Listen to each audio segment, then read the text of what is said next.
Bonsoir mesdames et messieurs, j'espère que vous allez bien, j'espère que vous avez passé une excellente journée, où que vous soyez, et que la paix de l'Éternel soit avec et sur vous. Alors, avant de continuer cette vidéo, je vous demanderai de la partager largement pour la qualité et l'importance de l'information que je vais diffuser là. Et je prie pour que l'Éternel puisse accueillir dans son paradis éternel nos frères et sœurs qui ont perdu la vie le jour du 28 septembre, ainsi que nos illustres disparus. Chers messieurs, je vous ai dit dans le titre de cette émission que le capitaine Dadis Camara a sauvé la Guinée de justesse. Je vais vous expliquer. Vous savez, le jour qu'on a tiré sur le capitaine Dadis Camara, la tentative d'assassinat sur le capitaine Dadis Camara, le président Dadis, il y a eu beaucoup de choses qui se sont passées, mais les gens ne retiennent que la tentative d'assassinat. Je dois vous dire qu'il y a eu deux tentatives. La tentative sur le colonel Keburo qui est aujourd'hui dans le box des accusés, le gendarme. On a lancé une grenade aussi dans sa voiture. Et la tentative sur Dadis.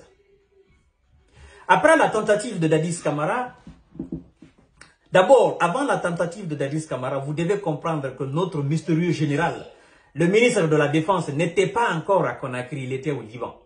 Ce qui veut dire tout simplement que tous les événements majeurs qui ont eu lieu pendant que Dadis était à la tête de l'État, en Guinée, n'ont pas trouvé, aucun de ces événements majeurs n'a trouvé le général Sekouba Konaté en Guinée. C'est-à-dire à Conakry. Le stade du 28 septembre, il était à Macenta. Le jour qu'on a tiré sur Dadis, il était au Liban. Et donc, vous devez comprendre que quand on a tiré sur Dadis, il est passé par le camp Samouri pour recevoir les premiers soins. Puis, il est revenu au camp Al-Fayaya. On a fait croire au peuple de Guinée que Dadis était agonissant. Mais en réalité, c'est faux. Parce que quand Dadis est venu au camp Al-Fayaya, il a marché, il est descendu de la voiture de lui-même. Il est rentré, il a marché, il est rentré dans son bureau. Là où il va d'ailleurs passer 2 heures. Mais il y a quelque chose qui m'intrigue. C'est-à-dire, le jour qu'on a tiré sur Dadis, il y a une délégation burkinabé, dans un vol burkinabé, qui est venu à Conakry, qui devrait rencontrer Dadis. Cette délégation n'a même pas pu maintenant, en réalité, s'entretenir avec Dadis. Et, vous savez, ce jour-là aussi, il y a eu 2 vols. Le vol de Blaise Compaoré, qui est venu avec une délégation, c'est pas lui-même, c'est son jeune frère. Et puis, quand on a tiré sur Dadis, on a appelé à Wad. Wad a envoyé un avion médicalisé avec des médecins sénégalais. Vous comprenez? Dadis passe 2 heures dans son bureau. Après ces 2 heures, il marche. Il entre dans la voiture, on l'accompagne à l'aéroport. Il donne quelques instructions que je ne vais pas dire ici à quelques ministres. Il va à l'aéroport et il marche. Il n'est pas allé sur civière. Hein. Il marche, il rentre dans sa voiture, il va à l'aéroport. Et c'est lui-même qui descend de la voiture, il rentre dans l'avion, il marche, il monte, il rentre dans l'avion. Ce qui est contraire à ce qui a été vendu au peuple de Guinée, Dadis il est mourant, machin, non. Ce n'est pas le cas. Je vous dis la vérité. Maintenant, il y a quelque chose qui s'est passé à l'aéroport. C'est qu'à l'aéroport, au lieu que Dadis entre dans l'avion médicalisé de Wad, Abdoulaye Wad, le président sénégalais, et parte au Sénégal, on fait rentrer Dadis dans le vol de Blaise Compaoré. C'est-à-dire la délégation de Blaise qui était venue. Cet avion de Blaise, c'est cet avion qui a transporté Dadis au Maroc. Vous comprenez? Donc Dadis n'est pas allé dans l'avion médicalisé de Wad. Il n'est pas allé au Sénégal. La question est de savoir pourquoi les médecins sénégalais, pourquoi Dadis n'est pas rentré dans le vol que Wad a envoyé, qui devrait envoyer Dadis au Sénégal à Dakar pour le soigner. Pourquoi ce vol-là est retourné vide au Sénégal? Pourquoi c'est le vol de Blaise qui a envoyé Dadis au Maroc? Ça, c'est ma première question, vous allez répondre. Et ce vol dépose Dadis au Maroc. On traite Dadis. Et quand on a tiré sur Dadis, le général Sekouba Konaté est rentré précipitamment à Conakry. Il est quitté au Liban, il est rentré. Il était avec un certain Amadou Kondé comme ça, là.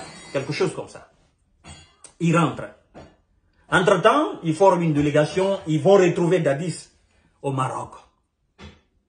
Et quelque chose se passe là-bas aussi. Au Maroc, il y a quelqu'un qui a parlé avec les médias internationaux, RFI, quelque chose comme ça, qui a dit aux journalistes internationaux que Dadis ne reconnaissait même pas ses proches collaborateurs.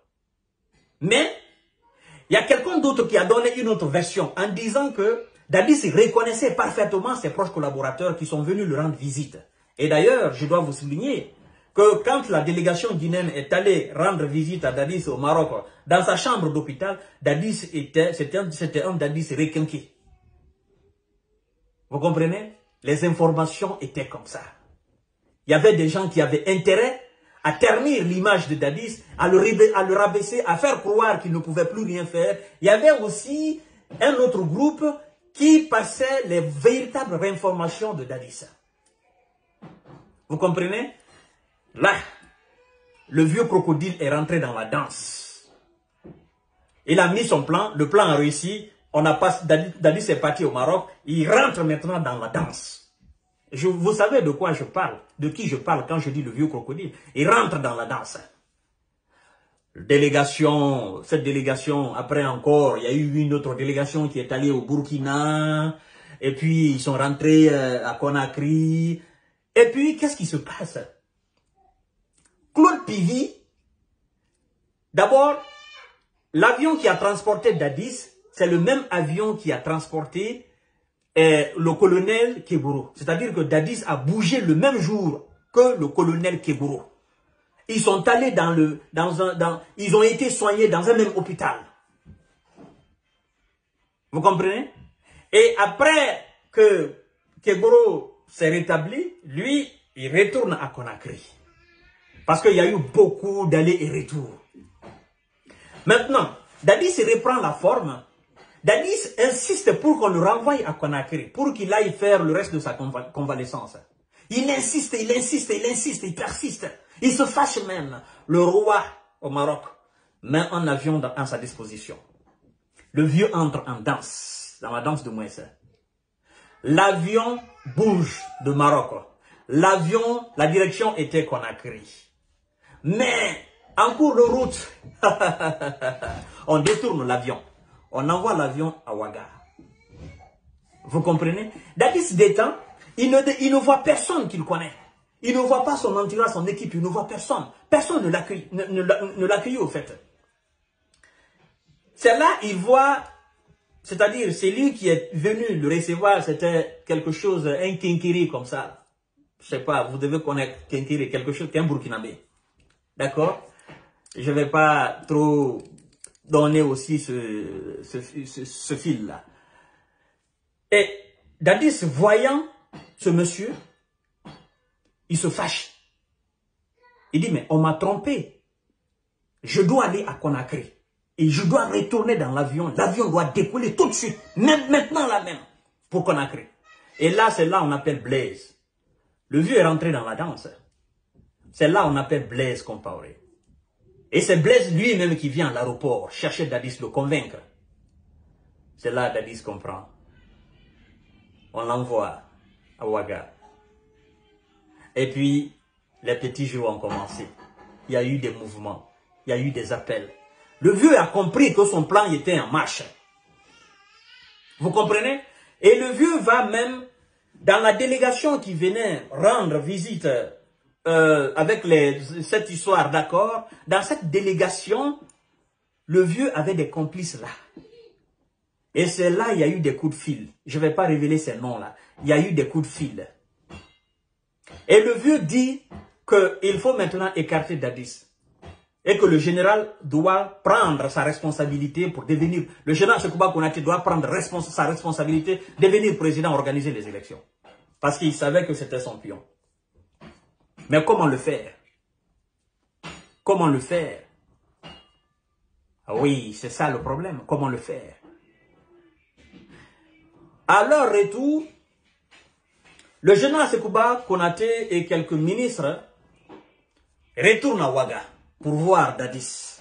Parce qu'il fallait penser soit à un président intérimaire ou bien il fallait quand même que quelqu'un prenne la tête du CNDD et de la République de Guinée.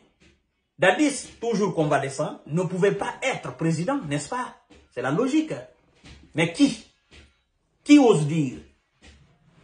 C'est là le vieux, il continue d'harceler le général Sekouba Konaté, il continue de l'harceler, il passe par ses tuyaux pour imposer le général Sekouba Konaté. Vous comprenez? Et quand Sekouba est allé au Burkina Faso, Claude Pivi, avec Keboro à Conakry, ils ont fait appel au chef d'état-major, les influents de l'armée.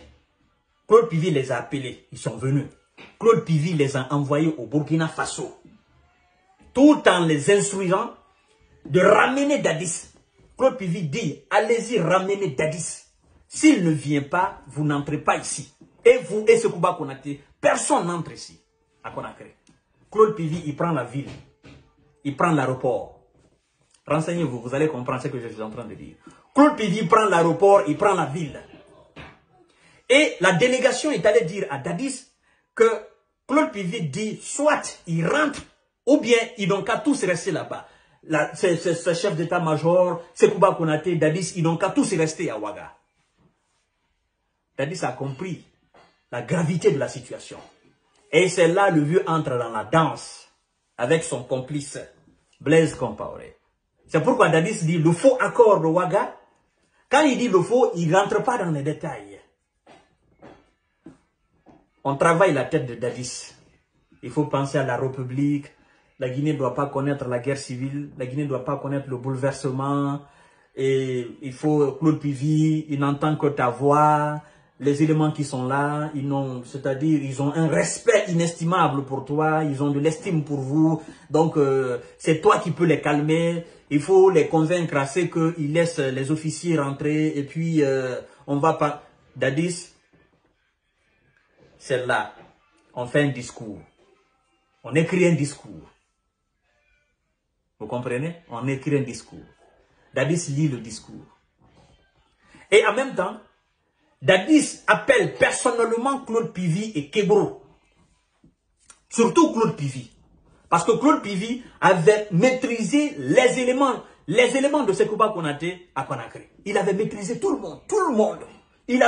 C'est Claude Pivi qui avait le pouvoir à l'instant même. Pendant que Sekouba Konaté, Dadis Camara, les chefs d'état-major étaient à Ouaga, auprès de Dadis, Claude Pivi les a dit, soit vous venez avec Dadis, ou bien vous restez tous là-bas. C'est Claude Pivi qui avait en réalité le pouvoir en Guinée. L'aéroport était déjà quadrillé. On avait pris l'aéroport. Tout était dans la main de Claude Pivi. Il dit que c'est lui qui va descendre ici. L'avion qui va descendre ici, il va l'exposer. C'est là je dis, Dadis a sauvé la Guinée de justesse. Dadis, il appelle Claude Pivi. Parce que on a travaillé sa tête.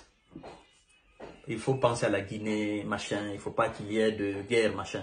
Dadis appelle Claude Pivi. Et Keboro. Il dit, les gars, laissez tomber. Laissez tomber. On ne veut pas, je ne veux pas qu'il y ait d'affrontement entre militaires. Laissez tomber. Ouais. Et c'est là, Claude Pivi, il laisse le général Sekouba Konaté et les autres officiers et ces quelques ministres rentrer en Guinée. Vous comprenez? C'est là, il les laisse rentrer en Guinée. Maintenant, qu'est-ce qui se passe? Dans cet accord à Ouaga, Blaise Compaoré dit Sekouba Konaté doit assumer la présidence intérimaire. Et Sekouba Konaté ne doit absolument rien faire sans l'approbation de Dadis. Blaise dit Dadis doit toujours rester président de la République de Guinée et président du CNDD. Et Sekouba ne doit même pas bouger. Il ne doit même pas bouger le stylo. C'est-à-dire, dans les prises de décision, c'est Dadis qui doit valider tout. Vous comprenez? Et c'est ce qui n'a pas été fait. Le vieux entre dans la danse. Le vieux dit que ça ne peut pas marcher. Quand je dis le vieux, vous comprenez déjà. Le vieux dit, il faut laisser Dadis. Il n'a plus la tête pour réfléchir. Il ne peut plus. Dadis malade. Dadis qui a été, la tête a été touchée. Il ne peut rien comprendre. Le vieux fait entrer ça dans la tête de Sekouba Konaté. Voilà comment ils ont pris les choses en otage. Et voilà comment ils ont écarté Dadis. Vous connaissez la suite. Organisation des élections, pouvoir Alpha Condé, vous avez entendu déjà les audios. Maintenant, qu'est-ce qui se passe après? Qu'est-ce qui se passe après, cher monsieur? Après que Alpha devienne président, Alpha passe à la vitesse supérieure avec Dadis. Parce que Alpha a compris qu'il ne faut pas laisser Dadis dans la liberté. Alpha renforce la sécurité autour de Dadis. Lui, il pense que Dadis n'était pas au courant de cela. Alpha, il recrute spécialement des éléments, plus d'une dizaine de personnes angolais qui surveillaient Dadis, chaque mouvement de Dadis. Et il ne s'est pas limité là. Il met les numéros de téléphone de Dadis sur écoute. Tous les mouvements de Dadis pendant les 10 ans de règne d'Alpha Condé étaient scrutés à la lettre. Tout ce que Dadis disait à son téléphone était scruté à la lettre.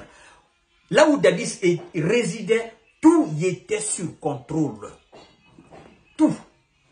Tous les mouvements, tous les gestes de Dadis étaient contrôlés par Alpha Condé à travers ses agents angolais. Ouais. Et c'est lui qui entretenait ces gens-là. Cher monsieur, vous savez, le procès dépasse la tête de la Guinée. Le procès dépasse la tête de Toumba, ça dépasse la tête de Dadis, ça dépasse la tête même du président de ce tribunal, ce jeune président-là.